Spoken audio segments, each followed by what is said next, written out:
Good morning. আর একটা নতুন সকালে শুরু। এখন সকাল 8টা বাজে। আমি ছাদে এসেছি। ছাদে প্রচুর রোদ। মেনলি ছাদে আসার আজকে কারণটা অন্যরকম। রিমা যদিও ঘুমাচ্ছে, অনেক দিন ধরেই ভাবি এটা করব, বাট হয়ে ওঠে না। তো আজকে কি করতে ছাদে এসেছি, এই যে মামামকে রোদ লাগাতে ছাদে এসেছি। ডাক্তার মাঝে মাঝেই বলে মামামকে সকালবেলা একটু রোদে নিয়ে যাওয়ার জন্য। ওই যে আমাদের ছাদের উপর থেকে ফ্লাইট দেখো কিভাবে উড়ে যায় একদম ছাদের পাশ দিয়ে। আমার মাম্মামকে আমি নিয়ে এসেছিলাম আজকে দেখানোর জন্য। আমার মাম্মাম তো রেসপন্স করছে ফ্লাইট দেখে।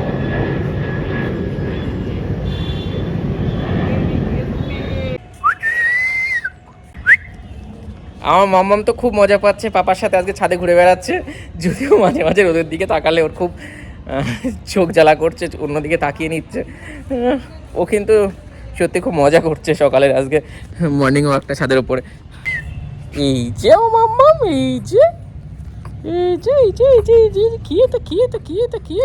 কত ধরনের ফুল গাছ আছে দেখুন। যে আমার মাম্মাম একটা নতুন জামা পরেছে আজকে। পিম্মাই জামাটা দিয়েছিল শীতকালে পরার জন্য আমার মাম্মামকে। ও নিচে মা পা লাগাও, মা নিচে নিচে দাঁড় করাও। হ্যাঁ পুরো দাঁড় করাও।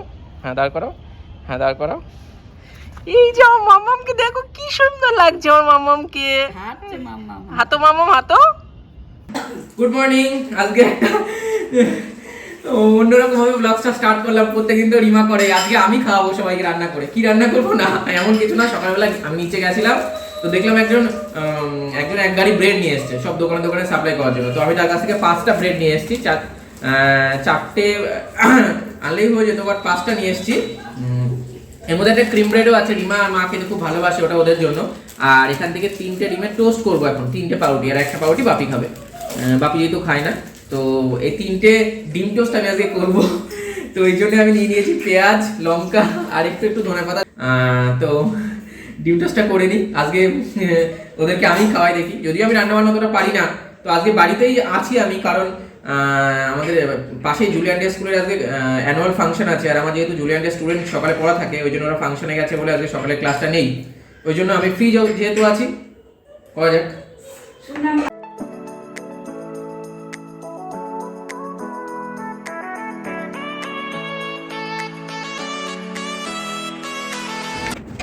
তো আমি এই যে 3টে ব্রেড কেটে নিয়েছি আর পেঁয়াজ লঙ্কা কাটা হয়ে গেছে।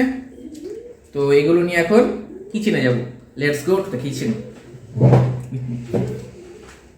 এই যে ইন্ডাকশন স্টোভের উপরে আমি একটা ননস্টিক প্যান নিয়ে নিয়েছি। আমি যদিও গ্যাসের সাথে কমফোর্টেবল না, ওটা রিমা বা মাই পারে। তো আমি এখানে একটু তেল দিয়ে দেবো। যদিও এটা খুব ইজি বানানো, আমরা তো সবাই বাড়িতে বানাতে পারি।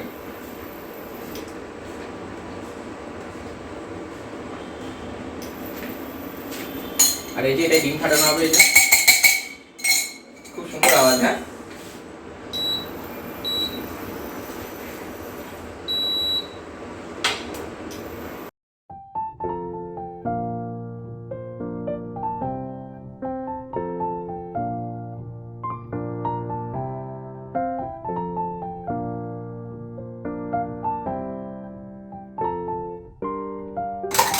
how is the sound?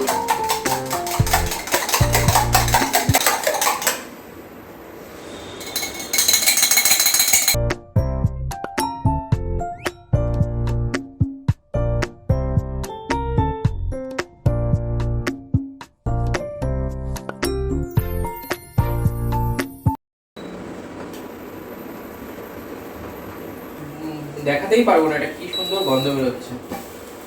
Wow, just see, wow, it's just mind blowing, it smells mind blowing.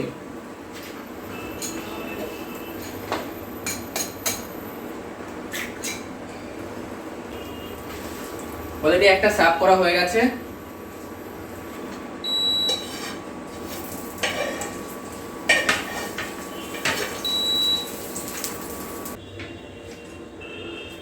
এই যে this one for Rima and for mine. কেমন হয়েছে অবশ্যই বলবেন কিন্তু। তো আজকে একটু বিরিয়ানি বানাবো, তাই চিকেনটা আমি এখানে এখন ধুয়ে রাখছি।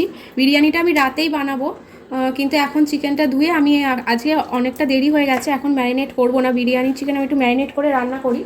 তা স্নান করে নিয়ে খেয়ে তারপরে সব মানে মশলা টশলা করতে হবে, তো রসুন ছাড়ানোটা বিরাট অনেকটা সময় লাগে, তাই তারপর ছাড়িয়ে টাড়িয়ে তারপরে আমি ম্যারিনেট করে রেখে দেবো। ম্যারিনেট করে রাখলে তাড়াতাড়ি হয়ে যাবে মাংসটা। আর দেখো, মাংসে যতক্ষণ না সাদা জল বেরোবে ততক্ষণ আমাকে ধুয়েই যেতে হবে, আমার না হলে আমার মানে ঠিক মনের মতো হয় না। সেই দুপুরে খেয়ে উঠে আর শুলাম না, রান্নাঘরে চলে আসলাম, ভাবলাম যে যতটা কাজ পারি এগিয়ে নিয়ে যাই। আর দেখো, চিকেনটা ম্যারিনেট করতে গেলে তো আমাকে মশলাগুলো বানাতেই হবে। আর তারপর চিকেন বিরিয়ানিতে যখন চিকেন ম্যারিনেট করি তখন পেঁয়াজ বেরেস্তা দিয়ে ম্যারিনেট করতে হয়, তাই বেরেস্তাটা তো রেডি রাখতেই হবে, না নইলে ম্যারিনেট করতে পারবো না। তাই এদিকে চিকেন বেরেস্তাটা রেডি করে নিলাম, আর ওদিকে রসুন আদা সব কিছু ছাড়িয়ে নিলাম। তার এই যে মশলাটা এখানে রেডি করে নিয়েছি, এবার আমি চিকেনটা ম্যারিনেট করে নেব। তা বিরিয়ানি চিকেন ম্যারিনেট করতে তোমরা জানো যে উপকরণগুলো লাগে সেগুলো আমি দিয়ে দিলাম, যেমন আদা রসুনের পেস্ট দিলাম, আর একটু টক দই দিয়েছি, আর বিরিয়ানি মশলা, তারপর কাশ্মীরি রেড চিলি পাউডার, হলুদ, লবণ, একটু সর্ষের তেল, আর গোলাপ জল আর কেওড়া জল। আর সবশেষে এই পেঁয়াজ বেরেস্তাটা দিয়ে আমি ভালো করে এটাকে মেখে নেব হাত দিয়ে। তা এখন যেহেতু আমি বিরিয়ানিটা করছি না, আমি করব সন্ধ্যাবেলা, তা আমি এটা ভালোভাবে মেখে ম্যারিনেট করে আমি এখন ফ্রিজে রেখে দেব। এখন সন্ধ্যেবেলা, এখন বাজে বিকেল 5:30 কি 5:45 মতন বাজে। তা আমি চা নিয়ে চলে এসেছি, আর এখানে আছে অনেকগুলো জামা কাপড়, সেগুলো আমি ভাঁজ করে এখানে রাখলাম। Good evening everyone. তা দেখলে চা খেলাম, চা খেয়ে জামা কাপড়গুলো গুছিয়ে এখন রান্নাঘরে আসলাম। তা তখন তো তোমাদের সাথে শেয়ার করলাম, সব কিছু গুছিয়ে রেখেছিলাম। আর আলুটা কাটা হয়েছিল না, আমার মনেও ছিল না, যদি মনে থাকতো তখনই আলুটা কেটে রাখতাম। তা আলু নিয়ে নিয়েছি, আলু কাটবো আর তারপর ঝটপট করে নেবো। আজকে বিরিয়ানিটা তাড়াতাড়ি হয়ে যাবে, কারণ যেগুলো করতে দেরি লাগে মেনলি পেঁয়াজ বেরেস্তা করতে প্রচুর টাইম লাগে, তাই ওটাও করে রেখেছি। আর চিকেনটা ম্যারিনেট করে রেখেছি। এই দুটো বড় বড় কাজ করে রেখেছি। এখন একদিকে ভাতটা বসিয়ে দেবো, একদিকে চিকেনটা বসিয়ে দেবো। ব্যাস, চলো ভিডিওটা দেখতে থাকো।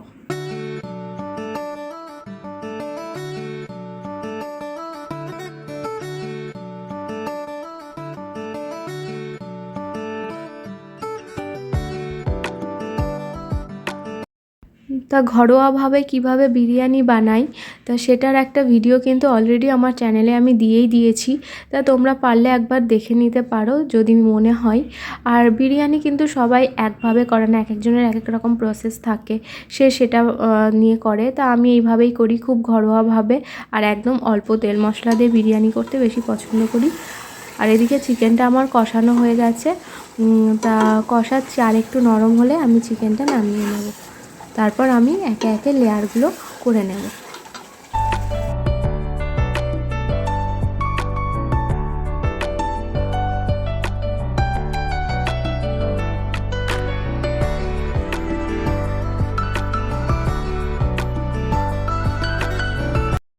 তো আজকে আমি বিরিয়ানিতে না কোনো দুধ ইউজ করলাম না, অন্যান্য দিন একটু দুধ দিই, কিন্তু আজকে ঘরে দুধ ছিল না, আর আমার খেয়ালও ছিল না দুধের ব্যাপারটা।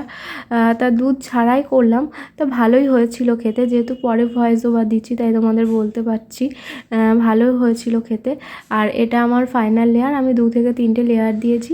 তা এইভাবে আমি লেয়ারগুলো সব সাজিয়ে নিয়েছি।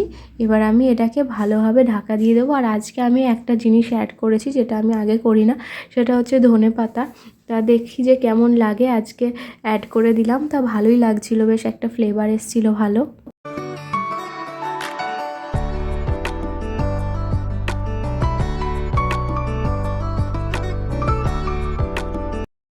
আর রান্না শেষ হওয়ার পর যে মেন কাজটা থাকে সেটা হচ্ছে রান্নাঘর ক্লিন করার। তো সেই কাজটাই এখন আমি করছি। আর রান্না যেহেতু আমরা খুব তাড়াহুড়ো করে করি, আমাদের একটু তাড়াহুড়ো করে করতে হয়, সেই জন্য কি হয় যে রান্নাঘরটা না সবসময় একটু ছড়িয়ে ছিটিয়ে থাকে রান্নার টাইমটা। তা রান্না হয়ে যাওয়ার পর একটু সুন্দরভাবে আমি সব কিছু গুছিয়ে নিই আর মুছে টুছে নিই, যাতে কোথাও নোংরা টোংরা না থাকে। আর এইভাবে ক্লিন করে নিলে বেশ ভালোও লাগে দেখতে। আমার বিরিয়ানির দমেও বসানো হয়ে গেছে, আর এদিকে রান্নাঘরটা সব গুছিয়ে নিয়েছি। আর এই শীতেও যেন আমি কেমন ঘেমে গেছি, মানে এখন আমি ঘরে গিয়ে একটু ফ্যান চালিয়ে বসবো, প্রচণ্ড গরম লাগছে আর ঘেমেও গেছি। মানে সবটা মানে করতে করতে গোছানো গাছানো বিরিয়ানি করতে প্রচুর ঝামেলা। তা এবার সবটা মানে করতে গিয়ে না মানে একটু হাঁপিয়ে গেছি, একটু গরম লেগে আছে প্রচণ্ড। তা এই যে আমি হাঁড়িটা দমে বসিয়ে দিয়েছি। আর আমাদের এই হাঁড়িটা দেখছো, এই হাঁড়িটায় 750 মতন চাল যদি ভেজানো হয় তাহলে একদম ঠিকঠাক হয়, তার বেশি হলে হয় না। তাই যখন আমরা শুধুমাত্র ঘরের জন্য করি তখন এই হাঁড়িটাতেই করি। আর এর থেকে বেশি করলে আমাদের আরও একটা মাঝারি হাঁড়ি আছে, ওখানে মানে তোমার 1-1.5 কেজি মতন চালের বিরিয়ানি করা যায়। আর এটা 750 থেকে 800 গ্রাম চালের বিরিয়ানি করা যাবে। আর হাঁড়ির নিচটা একটু পাতলা আছে, সেজন্য আমি কখনো করিনি তো, মানে কখনো ডাইরেক্ট তাওয়ায় বসাইনি, সেই জন্য আমি রিস্ক না নিয়ে আমি এটা চাটুর উপরে স্ট্যান্ড দিয়ে বসিয়েছি। তো এখন হাই ফ্লেম করা আছে। আর তারপর 10-15 মিনিট মতো হাই ফ্লেম থাক, যেহেতু ওটা অনেকটা উঁচুতে রয়েছে তাই জন্য 15 মিনিট মতো আমি হাই ফ্লেমে দিয়ে তারপর লো করে দেবো। আর এখন 9:30 বাজে, তা রুথিন চলে আসবে 10টার মধ্যে, তারপর খাওয়া দাওয়া করবো। আর আমার প্রচণ্ড গরম লাগছে, মনে হচ্ছে যেন তরতর করে ঘেমে গেছি মনে হচ্ছে। তা আমি ঘরে গিয়ে আমি চেঞ্জ করবো, আগে চেঞ্জ করে একটু ফ্রেশ হয়ে তারপর তোমাদের সাথে কথা বলবো। আর দেখেছো তো আমি এরকম ক্লিপ দিয়ে দিয়েছি চারিদিকে রাউন্ড করে, এটা সুবিধা হয়েছে। এবার আটা মেখে দিলে আটাটাও বেকার নষ্ট হয়, এদিকে টেপ দিলে টেপটাও নষ্ট হয়, তার থেকে এটা পুরো এই মানে ঢাকনাটা পুরো এর সাথে সেট আছে। তার ফলে কি হয় যে এই যে ক্লিপ দিলেই পুরোপুরি এঁটে যায়, আমার ফালতু আটাও নষ্ট করতে হয় না আর টেপও নষ্ট করতে হয় না। তাই আইডিয়াটা খুব ভালো না? তা তোমরা এটা ট্রাই করে দেখতে পারো। যদি মানে তোমাদের হাঁড়ির সাথে ঢাকনা যদি একদম সেট হয়ে যায় তাহলে এরকম 4-5 দিয়ে ক্লিপ দিয়ে দিও, একটু বেশি করে ক্লিপ দিয়ে দিও, তাহলে আর ফালতু আটা মেখে নষ্ট করার কোনো মানে হয় না, আর এটা ফেলেই দিতে হয় না, আর টেপও নষ্ট করার কোনো প্রয়োজন হয় না। তাই এটা বেশ ভালো আইডিয়া। তা ঠিক আছে, চলো আমি একটু ফ্রেশ হয়ে নিই। তা রেডি হয়ে গেল আজকের বিরিয়ানি। তা তোমরা দেখে বলো কেমন হয়েছে, খেতে কিন্তু ভালোই হয়েছিল। তোমাদের তো খাওয়াতে পারলাম না, তোমরা শুধু দেখেই বলো। আর সাথে আছে পেঁয়াজ।